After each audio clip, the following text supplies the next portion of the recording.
ଯଦି ଆପଣ ଆପଣଙ୍କ ଜୀବନରେ ପଇସାକୁ ନେଇ ବହୁତ ଚିନ୍ତିତ ରହୁଛନ୍ତି, ତ ଗୋଟିଏ ମୁଠା ଲୁଣରେ କରିଦିଅନ୍ତୁ ଏହି ଛୋଟିଆ ଉପାୟଟି। ଆଉ ଏହି ଉପାୟ ଧନକୁ ଚୁମ୍ବକ କରି ଟାଣି ଆଣିଥାଏ। ଆଉ ଯେଉଁ ବ୍ୟକ୍ତି ଏହି ଗୋଟିଏ ମୁଠା ଲୁଣର ଉପାୟ କରିଥାନ୍ତି, ସେହି ବ୍ୟକ୍ତିଙ୍କ ଜୀବନରେ ଧନଜନିତ ସମସ୍ୟା କେବେ ବି ଆଉ ରହିନଥାଏ। ଆଉ ସେହି ବ୍ୟକ୍ତି ତାଙ୍କ ଜୀବନରେ ବହୁତ ସାରା ଧନ ହାସଲ କରିଥାନ୍ତି। ଆଉ ଏହି ଲୁଣବାଲା ଉପାୟ ଆପଣଙ୍କ ଜୀବନରେ ବହୁତ ସାରା ସୁଖ ଶାନ୍ତି ନେଇକି ଆସିଥାଏ। ତାଙ୍କ ଘରେ ତାଙ୍କ ଜୀବନରେ କେବେ ବି ଗରିବ ବାସ କରିପାରେ ନାହିଁ, ଦରିଦ୍ରତା ବାସ କରିପାରି ନଥାଏ। ତା ସହିତ ଆପଣଙ୍କ ଘରର ପ୍ରତ୍ୟେକ ସଦସ୍ୟ ଖୁସିରେ ରହିଥାନ୍ତି ଏବଂ ଆପଣଙ୍କ ଘରେ ଯେଉଁ ପଇସା ଅଛି ସେହି ପଇସା 2 ଗୁଣା ବଢି ଯାଇଥାଏ। ଖାଲି ସେତିକି ନୁହେଁ, ଆପଣଙ୍କ ଘରେ ମାତା ଲକ୍ଷ୍ମୀ ସବୁବେଳ ପାଇଁ ବାସ କରିବାକୁ ଲାଗିଥାନ୍ତି ଏବଂ ଧନ ଆସିବାର ଦ୍ୱାର ଆପଣଙ୍କ ଘରେ ସବୁବେଳ ପାଇଁ ଖୋଲି ଯାଇଥାଏ। ଆପଣ ଯେଉଁ ବି କାର୍ଯ୍ୟ କରିବେ ସେହି କାର୍ଯ୍ୟ ସଫଳତା ହେବ। ତେବେ ଚାଲନ୍ତୁ ଜାଣିବା କଣ ସେହି ଉପାୟ।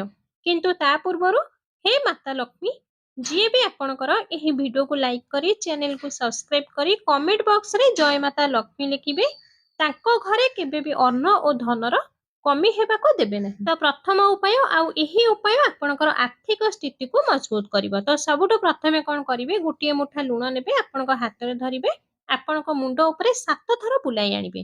ତାପରେ ଆପଣଙ୍କ ଘରର ଆଖପାଖରେ ଥିବା 4 ଛକ ପାଖକୁ ଚାଲିଯିବେ। ସେହି 4 ଛକର ମଝିରେ ଠିଆ ହୋଇ 4ଟି ଦିଗକୁ, ମାନେ 4ଟି ରାସ୍ତା ଆଡକୁ ଗୋଟେ ଗୋଟେ ଆଡେ ପକାଇବେ। ଆଉ ଅଳ୍ପ ଲୁଣକୁ ଆପଣଙ୍କ ମୁଣ୍ଡ ଉପରେ ମାନେ ଆକାଶକୁ ପକାଇଦେବେ। ତାପରେ ସିଧା ଘରକୁ ପଳେଇ ଆସିବେ।